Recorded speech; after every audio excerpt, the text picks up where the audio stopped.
galera, flechou na voz, mandando salve pros caras. Olha o que acabou de chegar pra mim. É um brinquedo de estresse. Dá uma olhada.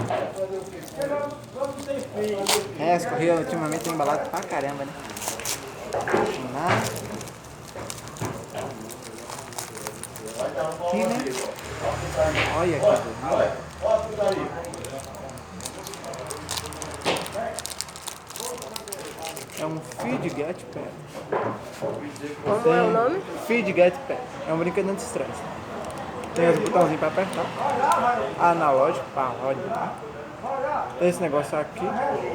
Que aqui nas rodas. Botãozinho interruptor para aquelas pessoas que gostam de fazer raiva. Tem um negócio que gira. Um negócio de disparo. Para aquelas pessoas que gostam de fazer raiva. E é isso. Vou deixar o link da descrição de onde foi que eu comprei. Um forte abraço e se cuida.